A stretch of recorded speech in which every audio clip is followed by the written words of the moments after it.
মহালয়ার পুণ্যতিথিতে রবিবার জলপাইগুড়ি বৈকুণ্ঠপুর রাজবাড়ির ঐতিহ্যবাহী দুর্গাপুজো অনুষ্ঠিত হল দেবী দুর্গার চক্ষুদান। একই সাথে দেবী মৃন্ময়ীর প্রতিমার চক্ষুদানও সম্পূর্ণ হয়েছে এদিন।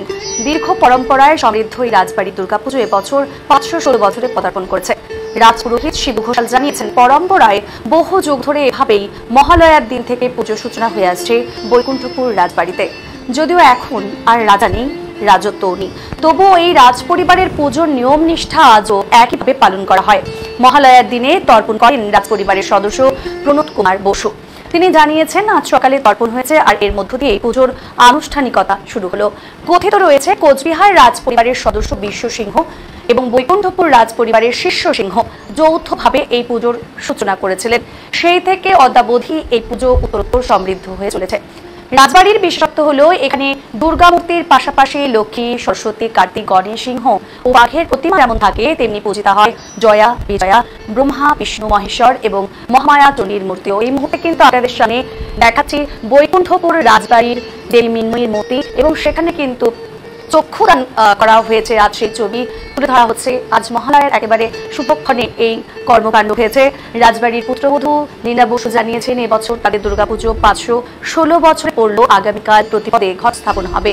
আজ থেকেই মূলত পুজোর সূচনা হয়ে গেছে বৈকুণ্ঠপুর রাজবাড়িতে।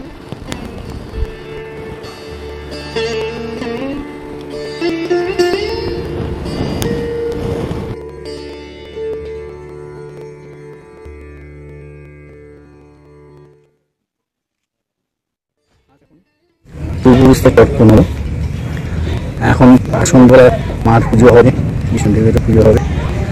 আজ মা দুর্গার চক্ষুদান হবে, সব আরম্ভ হয়ে যাবে।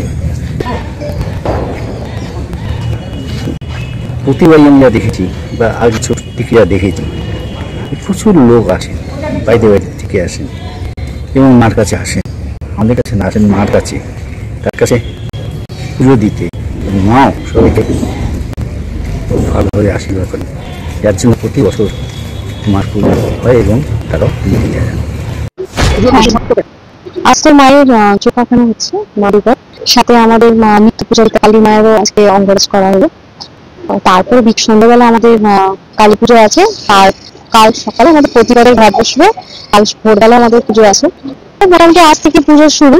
তারপর চতুর্থী থেকে পঞ্চমী থেকে আমাদের এই অধিবাস, তারপর ষষ্ঠী আমাদের বড় পাকুড়তলা বেতলা পুজো শুরু হয়ে যাবে, মানে হবে। তারপর সপ্তমীতে মায়ের বড় প্রাণ প্রতিষ্ঠা হয়।